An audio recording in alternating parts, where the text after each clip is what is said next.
Bismillahirrahmanirrahim. Assalamualaikum warahmatullahi wabarakatuh. Kali ini kita akan buat find and search. Memang find ingat. Find, kita nak cari dan tukar. Contoh ni, kita ada data ni, data pelajar ni contoh lah. Jadi kita nak tukar pelajar PBA ni kepada pelajar PBB. PBA kepada PBB. PB itu pusat pertalian dia. Pusat pertalian A kepada pusat pertalian B. Jadi caranya adalah dengan cara berikut. Pilih menu edit, find and replace. Edit, find and replace.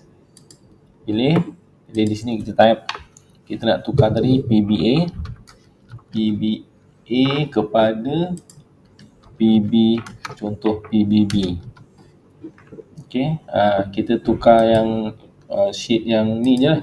Sheet yang sekarang sheet pelajar je. Yang sheet lain tak payah.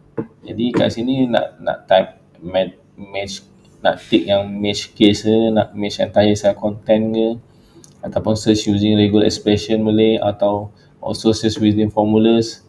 Okay. Sebab tak mungkin formula tu lain kan. Jadi view-nya lain. Also search within link. Jadi ni cumanya ni dia cari dalam ni je lah. Kemudian kita pilih ni, replace all. Kita katakan yang nama pelajar ni dia akan bertukar. Kita replace all, dia akan tukar. PBA tadi bertukar kepada PBB. Shortcutnya untuk find and replace ni pilih Ctrl H. Ctrl H. Okay, dia boleh find and replace.